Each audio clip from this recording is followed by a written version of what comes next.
Le leader utile, vous l'avez vu par les petites vignettes du départ, c'est donner du sens, avoir une vision. Alors vous allez me dire, quand on n'est pas le chef d'entreprise ou le dirigeant d'entreprise, on n'a pas forcément la vision stratégique de l'entreprise. Oui, mais moi, si je manage une équipe, la question que je dois me demander, c'est, et pour eux, rappelez-vous ce que je vous disais des millénials, quel sens ça a ce que je fais? Donc quel sens ça a ce que je vous demande de faire? Il faut en donner un. Celui qui influence. On attend, ça aussi c'est le phénomène des réseaux sociaux, on attend que vous soyez en position, en tant que leader, en position d'influencer. D'influencer le collectif et d'influencer au-dessus aussi. C'est-à-dire que vous n'êtes pas le passe-plat. Ce n'est pas celui qui dit, bah voilà, la direction a décidé qu'on faisait 10% de croissance, donc moi je viens vous dire qu'on fait 10% de croissance. Ça, ils l'ont déjà vu avant vous. Ils l'ont déjà lu.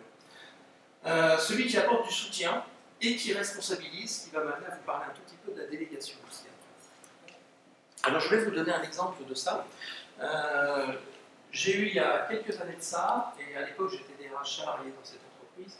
On était dans une entreprise donc, multinationale et le groupe avait décidé de se séparer d'une de ses divisions, d'une de ses activités.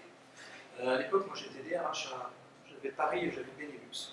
Et ça voulait dire que pour nous, on avait dans la session de cette activité, on avait notamment des équipes principalement commerciales qui allaient donc sortir, on allait outsourcer, vendre à d'autres. L'entreprise, alors il y a tout passe les étapes sociales, légales, etc. Marché aussi, parce que c'est une entreprise cotée, donc il fallait annoncer au marché qu'on était vendeur. Après, il y a les shortlists, etc. Tout ça, c'est tout le process légal. Mais pendant ce temps-là, il y a des gens qui doivent travailler. Et en plus, on était dans un univers commercial. Donc moi, j'avais entre autres à Paris une équipe de 40 personnes qui étaient des vendeurs, des commerciaux purs et durs, avec des objectifs trimestriels et des primes trimestrielles. Il y avait en gros 2 piliers dans cette équipe, deux palettes de produits un peu différentes, chacune avait son manager et on avait un directeur de département, donc il avait 2 managers en suivi qui eux-mêmes avaient en gros 15 à 16 personnes à gérer. Et quand on a eu vent de ces premières rumeurs, parce que ça commence en général par là, et puis que vraiment ça commençait à se préciser, ce directeur de département, donc il est venu me voir et il m'a dit on va travailler ensemble un peu maintenant sur comment on va accompagner ça, parce que ça va évidemment prendre des mois, et ça prend en général, alors en France, mais pas seulement en Allemagne, en Italie, ça prend longtemps aussi, ça prend entre 5 et 6 mois, le temps de tout boucler, entre le moment où vous avez les premières lueurs du truc et le moment où on dit bah ça y est, maintenant vos contrats de travail sont transférés dans telle nouvelle entreprise. Et ce manager, il a réuni son équipe, ses 40 collaborateurs, les 2 managers qu'il avait en dessous de lui, plus tout le monde, il a réuni tout le monde. Et il leur a dit, écoutez, vous savez tout comme moi les rumeurs qui circulent, je n'ai pas de doute sur le fait que vous allez être à l'écoute de tout ce qui va se passer dans les mois qui viennent. Moi, je vais vous dire 3 choses. En tant que votre manager direct, je vous dis 3 choses. À chaque fois que j'ai une information que je peux partager, fiable, je vous la donne. Et je vous la donne tout de suite. C'est-à-dire vous serez là, vous serez peut-être en clientèle, etc. En tout cas, je réunis tout le monde et je donne l'information. Ça, c'était, en gros, dans son esprit, ça permettait un peu de contrecarrer le phénomène de rumeurs. C'est pas la peine d'aller perdre son temps à la machine à café. Si je ne vous l'ai pas dit, c'est que c'est pas vrai.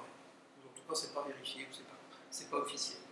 La deuxième chose qu'il leur a dit, après, moi je vais certainement, et c'était vrai d'ailleurs, on lui a fait signer un non-disclosure agreement, parce qu'à son niveau, il avait des informations éventuellement un petit peu avant ses collaborateurs, et des choses qu'il ne pouvait pas dire tout de suite.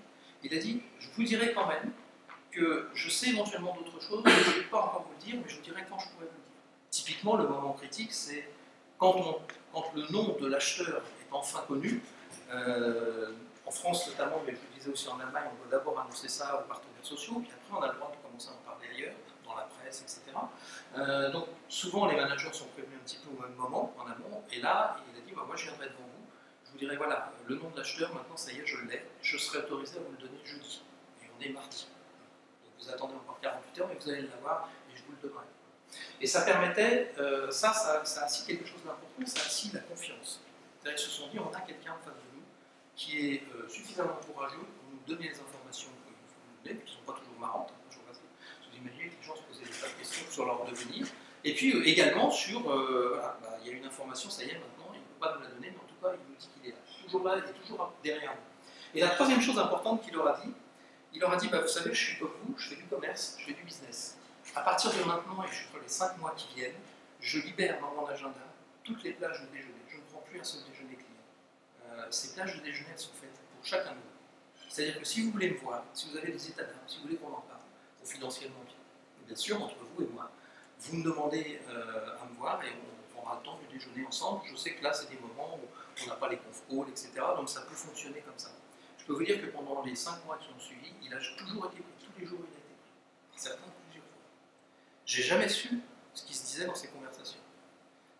En tant que RH, par contre, certains, ils me les envoyaient. Après, certains venaient me voir aussi, ils me disaient voilà, je me pose des questions par rapport à ça, mon manager ne se sentait pas à pouvoir me répondre là-dessus, qu'est-ce que tu me dirais là-dessus? Je disais ce que je pouvais lui dire. Donc, et ça a été très important. Le résultat des courses de ça, par rapport à d'autres situations où c'est un peu la débandade dans ces moments-là, les gens se demandaient s'ils allaient déménager à 50 km, s'ils allaient virer au moment de la session, etc. Le résultat des courses, c'est que pendant les 2 trimestres qui ont été impactés sur les résultats potentiels de ces conversions, ils ont tous fait leurs objectifs. Tous. Pendant les 2 trimestres. Ce qu'ils faisaient déjà avant, ils fonctionnaient bien, c'était un business qui marchait bien, et ils ont tous fait leurs objectifs. On sait très bien qu'il y en a quelques-uns qui ont commencé à faire circuler des CV à droite et à gauche, ça faisait partie de la règle du jeu qui était normale, mais ils sont tous restés concentrés sur leur business. Et quand ils sont sortis, effectivement, c'était gagnant pour eux, ils ont touché leur prime, ça c'est sûr, c'était aussi gagnant pour l'entreprise qui les cédait, parce qu'on va continuer à les avoir suffisamment engagés dans leur métier. Ce qui n'aurait pas été le cas si on n'avait pas eu un manager comme ça, très honnêtement. Le positionnement du leader, le leader il est écartelé entre plein, évidemment il a des managers, parfois il est manager de managers, il a des collaborateurs, il a des managers, il a un supérieur bien entendu, il a quand même des clients, il ne faut pas les oublier. À votre avis, il est où ce leader, ce manager-là? On le met où dans le dispositif? Une sphère est au centre. Ouais, il est au centre. Il est au centre, et Dieu sait qu'il est tiraillé. Hein. Dieu sait qu'il est tiraillé. S'il va trop vers ses managers directs, ça veut dire qu'il n'est pas vraiment le leader, il n'arrive pas à prendre le pas, il n'arrive pas à les animer, parce qu'en fait, il est là, il est toujours là, les mains dans le cambouis. Il ne joue pas son rôle, il ne joue pas le rôle qu'on attend de lui. S'il est trop vers le niveau supérieur, on va évidemment se dire, les collaborateurs vont immédiatement se dire, mais il est en train de jouer perso, et nous, là-dedans, il ne s'occupe pas de nous. Il n'est pas attentif à nous. Les gens ont besoin qu'on soit attentifs à eux. Et puis parfois, il va vers les clients directement, ça c'est destructeur pour les organisations, mais on connaît tout ça, c'est une tentation, et c'est souvent le niveau supérieur qui est coupable. Quand vous avez votre plus gros client qui appelle le boss du boss du boss, hein, le plus gros client qui appelle en disant mais c'est inacceptable, c'est inadmissible, que fait le boss du boss du boss? Il vous appelle vous, et puis il vous dit maintenant tu t'en occupes personnellement, parce que c'est notre plus gros client, puis il est venu, il m'a passé un savon, je ne l'ai pas aimé, donc tu vas directement, il change tout le truc. Et là, il faut qu'il soit suffisamment fort pour dire non, non, je m'en occupe, je te tiens au courant, mais eux, j'ai des gens compétents dans mes équipes, eux, ils vont faire le boulot. Eux, ils vont le faire à leur rôle. Mais c'est pas moi qui vais y aller. C'est pas moi qui vais aller mettre les mains dans la machine. Ça, il faut des gens assez solides pour le faire, dans ces moments-là.